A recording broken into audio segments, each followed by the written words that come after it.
नमस्कार, मैं हूं आपके साथ रूपाली शर्मा। स्वागत है आपका टीवी 27 न्यूज में। बात करेंगे जहां भारत का मिशन चंद्रयान अब मिशन के बेहद करीब नजर आ रहा है। इसरो ने चंद्रयान 3 के प्रोपल्शन मॉड्यूल को लैंडर और रोवर से आज अलग कर दिया है। अब प्रोपल्शन मॉड्यूल चंद्रमा की कक्षा में रहकर धरती से आने वाले रेडिएशंस का अध्ययन करेगा, जबकि लैंडर रोवर 23 अगस्त को शाम 5:47 बजे चंद्रमा की सतह पर उतरेंगे। यहां वो 14 दिन तक पानी की खोज सहित अन्य प्रयोग करेंगे।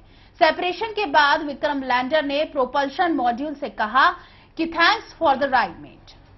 इसरो ने बताया कि लैंडर और प्रोपल्शन मॉड्यूल के अलग होने के बाद अब शुक्रवार शाम करीब 4 बजे लैंडर को डीबूस्टिंग के जरिए थोड़ी निचली कक्षा में लाया जाएगा। इससे पहले 16 अगस्त को सुबह करीब 8:30 बजे यान के थ्रस्टर कुछ देर के लिए फायर किए थे। इसके बाद चंद्रयान 143 किलोमीटर इंटू 163 किलोमीटर की कक्षा में आया, यानी चंद्रयान की चंद्रमा से सबसे कम दूरी 153 किलोमीटर और सबसे ज्यादा दूरी 143 किलोमीटर हो गई थी। प्रोपल्शन मॉड्यूल से अलग होने के बाद अब लैंडर को डीबूस्ट किया जाएगा, यानी उसकी रफ्तार धीमी की जाएगी। यहां से चंद्रमा की न्यूनतम दूरी 30 किलोमीटर रह जाएगी। सबसे कम दूरी से ही 23 अगस्त को चंद्रयान की सॉफ्ट लैंडिंग की कोशिश की जाएगी।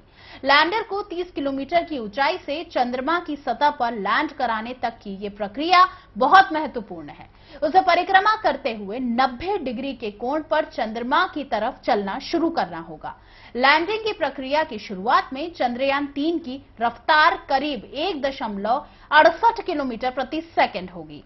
इसे थ्रस्टर की मदद से कम करते हुए सतह पर सुरक्षित उतारा जाएगा।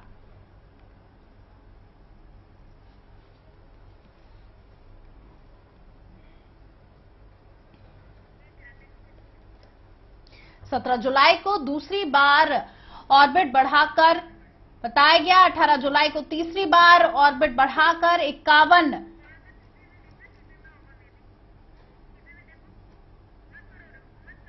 तस्वीरें देख सकते हैं, जहां पर पृथ्वी से उसकी कक्षा, चंद्रमा की कक्षा का सफर आप देख पा रहे हैं।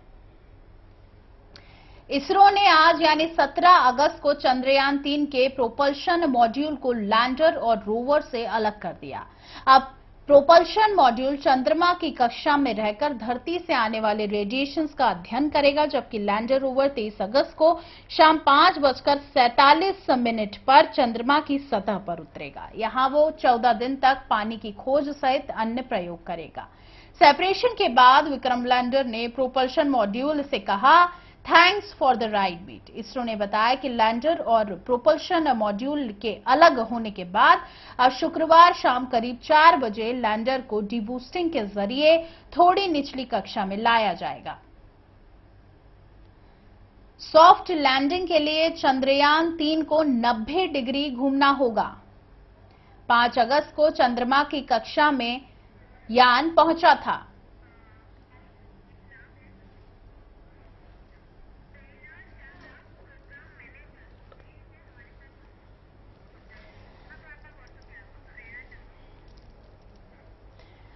अब मैं बहुत स्वागत करना चाहूंगी प्रेरणा चंद्रा, जो कि प्रोग्राम मैनेजर है। आपका बहुत स्वागत है टीवी 27 न्यूज में। प्रेरणा जी, बहुत स्वागत है आपका। प्रेरणा जी जी धन्यवाद। जी, चंद्रयान 3 का लैंडर प्रोपल्शन से अब अलग हो गया है। क्या आसार हैं कि अब जो है चंद्रयान 3 की सॉफ्ट लैंडिंग होगी चांद पे? जी बिल्कुल, क्योंकि आज एक बहुत ही महत्वपूर्ण स्टेप हमने ऑलमोस्ट लास्ट स्टेप जो है वो क्रॉस कर लिया है कि सफलतापूर्वक सेपरेशन जो है हो गई है। अब आने वाले 5 से 6 दिन का जो समय है वो अन्य तकनीकी चीजों से जूझेगा। और क्योंकि जैसे आपने अपने इसमें भी बताया, अब मैं निरंतर आपकी पिक्चर्स देख रही थी चैनल पे, उस पे जैसे बताया कि डीबूस्टिंग होगी और स्पीड को नियंत्रित किया जाएगा, क्योंकि अभी तक स्पीड हमने बढ़ाकर कक्षा एक कक्षा से दूसरी कक्षा में प्रवेश किया था। क्योंकि अब हमें सॉफ्ट लैंडिंग के टुवर्ड्स जाना है तो स्पीड को अब थोड़ा कम किया जाएगा, ताकि सॉफ्ट लैंडिंग में किसी भी तरीके की दिक्कत ना आए। जी बिल्कुल, एक समय ऐसा भी आया था जब चंद्रयान 3 की चांद से दूरी 153 किलोमीटर भी थी। जी जी बिल्कुल। और वो धीरे धीरे जो है वो घटती जा रही है और आगे वाले समय पे बिल्कुल हम 30 किलोमीटर और 100 किलोमीटर से 30 किलोमीटर का सफर तय करेंगे और अब हम बिल्कुल ही करीबी कक्षा में प्रवेश कर जाएंगे। जी बिल्कुल, सॉफ्ट लैंडिंग के लिए चंद्रयान 3 को 90 डिग्री क्यों घूमना होगा? जी, क्योंकि अभी तक हम इलिप्टिकल ऑर्बिट में फ्लोट कर रहे थे, तो जब हम फ्लोट करते हैं तो हम ऑलमोस्ट ऐसे तिरछे होके गोल गोल चक्कर लगाते हैं, लेकिन लैंडिंग के लिए हमें 90 डिग्री का कोण के आकार पर जो है अपनी डायरेक्शन रखनी पड़ेगी ताकि हम धीमी गति से जो है सतह पर उतर पाए। तो उसके लिए ये ज्योमेट्रिकल शेप और पोजीशन है उसका ध्यान रखा गया है और इसी तरीके से इस मिशन की जो है फिजिक्स पे काम किया गया है। जी बिल्कुल, चंद्रमा की ग्रेविटी में यान कैसे कैप्चर हुआ है, मैं आपसे जानना चाहूंगी। 5 अगस्त को चंद्रमा की कक्षा में पहुंचा था। जी, 5 अगस्त को ये चंद्रमा की कक्षा पे पहुंचा था और निरंतर जैसे कि इसरो अपडेट करता जा रहा है, हम एक एक करके सारी कक्षाओं से जो है वो करीबी आते जा रहे हैं, मून सरफेस के जो है करीबी आते जा रहे हैं और आज हमने 1 से 1.5 बजे के बीच में सफलतापूर्वक सेपरेशन कर लिया है। अब आगे का काम जो है वो विक्रम लैंडर का है, अपनी गति को वो निर्धारित करेगा, अपनी गति को वो कम करेगा, साथ ही अपना पोजीशन चेंज करेगा ताकि सॉफ्ट लैंडिंग में किसी भी तरीके की परेशानी नहीं रहे। और 23 अगस्त जैसे कि बताया गया है डेट, 23 अगस्त 5:47 का समय है जब हम चंद्रमा के साउथ पोल पर जो है लैंड करेंगे।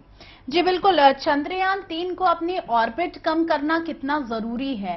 क्या आसार हैं कि 23 अगस्त को हम लोग सॉफ्ट लैंडिंग कर लेंगे? अभी तक देखा जाए तो बहुत ही स्मूथली सब कुछ चल रहा है, जैसे कि इसरो बता रहा है और जैसे कि प्लानिंग की गई थी। क्या कुछ इसमें ऐसा हो सकता है कि नेगेटिविटी हो सकती है? क्या दिक्कतें आ सकती हैं हमारे सॉफ्ट लैंडिंग में?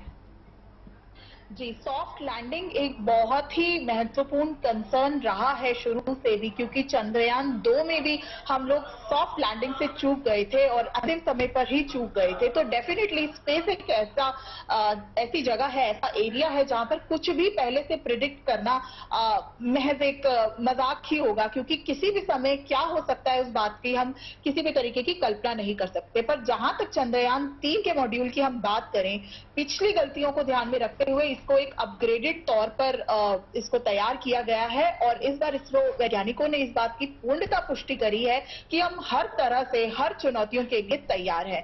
तो कक्षा घटाने की आपने जो बात की, कक्षा घटाने का जो प्रोसेस है वो हमें चांद के करीब लेके जाता है और जब हम चांद के बहुत ही करीबी कक्षा में पहुंच जाते हैं तब soft landing basically safe landing है, जो जिसके लिए हमें एक निर्धारित स्पीड में अपने वाहन को, अपने विक्रम लैंडर को करना पड़ेगा और जब हम एक निर्धारित स्पीड में हो जाएंगे तो फिर सॉफ्ट लैंडिंग का जो है वो प्रयास होगा।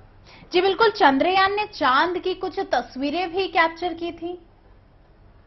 जी, जब चंद्रमा मतलब चंद्रयान मिशन के अभी कुछ समय पहले ही इसरो ने कुछ इमेजेस साझा करी थी, जो कि पहला चांद का दर्शन था।